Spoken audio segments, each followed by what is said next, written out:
Hi, I have an English question for you. Which of the following sentences is correct in your opinion? Is it this one, I enjoyed? Or is it this one, I enjoyed myself? Okay?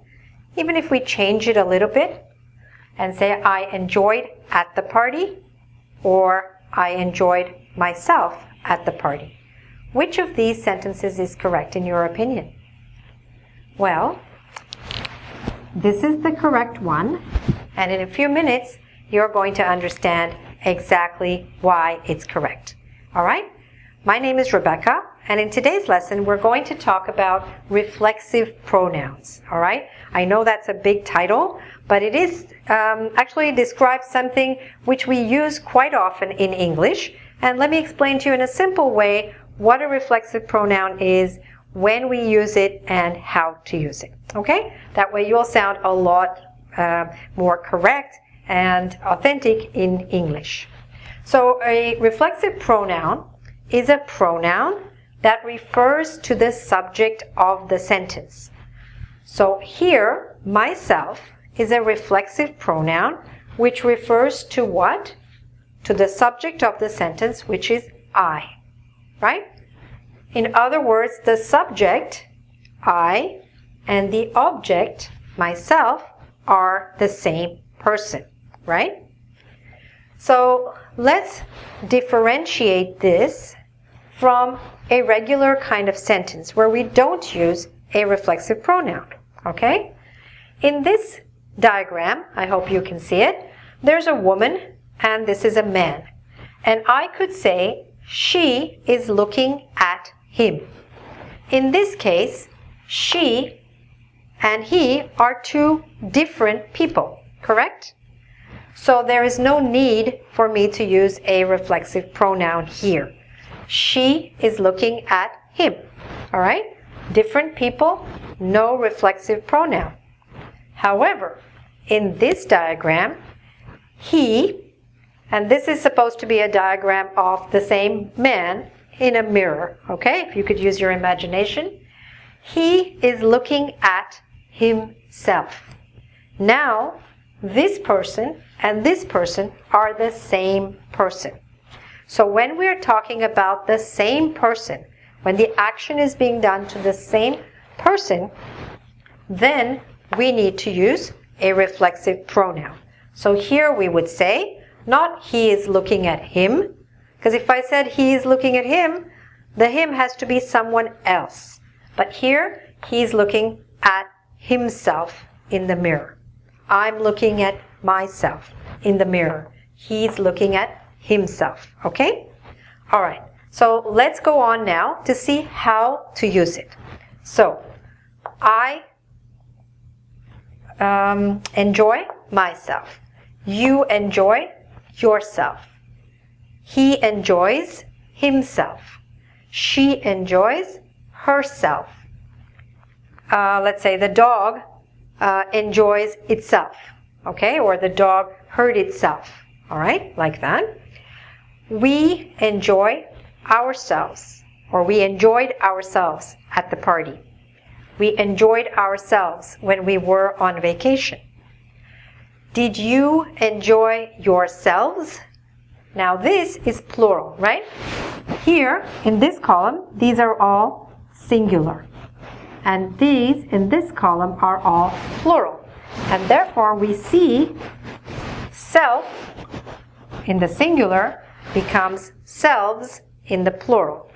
We enjoyed ourselves. You cannot say we enjoyed ourself because there's more than one person. You, meaning a group of at least two people or more, you enjoyed yourselves. They enjoyed themselves. Okay? So that's how you use it in the singular or plural form. Now let's look at the context of when we use this. So there are three situations usually when we use reflexive pronouns. I talked about the first one already. This is when we have the same object, same subject, and object. The subject and object are referring to the same person or thing. So the example of this is I hurt myself, right? The action is being done to me. So I hurt myself. Other examples of verbs which are used like this: I enjoyed myself. He cut himself. She blames herself. They taught themselves how to speak German. Okay? They taught themselves. Okay? Or they introduced themselves to each other. Okay? See how you can do that? The two people introduced themselves to each other. Okay? Or sometimes people go up, you could say, if you go to a party and you don't know anyone and you want to introduce yourself, you could say, let me introduce myself. My name is, okay? That way. Now, we could also use reflexive pronouns when they are the object of a preposition. I know that seems like a lot of grammar words, but let's understand it's really pretty simple. Here's an example sentence. I bought a book for myself. All right? I bought a book for myself. So here, this is the myself is being used as the object of the preposition for. You could also say in this category things like, sometimes when I'm alone, I talk to myself. Or I went to the restaurant and paid for myself. Or sometimes we say to someone, right, take care of yourself. Not take care of you, take care. Or sometimes we say the fuller sentence, take care of yourself. In other words, you please take care of yourself. So here also, because we have a preposition. And the last category where we use reflexive pronouns is when we want to emphasize something. So someone could say, it's okay, I don't need any help, I'll carry it myself. That means I will carry it by myself, alone, I don't need any help. Or if you're very proud, you could say, hey, I did it myself. In other words, you want to emphasize that you didn't use anyone's help. You just did it all by yourself. Okay? So this, if it's a new subject, go over it a little bit in a grammar book. It will help you. You could also try to do our quiz, and that will give you a lot of practice in the use of reflexive pronouns. They are important because when you don't use it and you say something like I enjoyed at the party, it's actually wrong in English. So you want to be able to say I enjoyed myself, or you want to ask someone, did you enjoy yourself? So I hope you enjoyed this lesson. If you want to do the quiz, again, go to our website, www.ingvid.com. Thanks very much. Good luck with your English.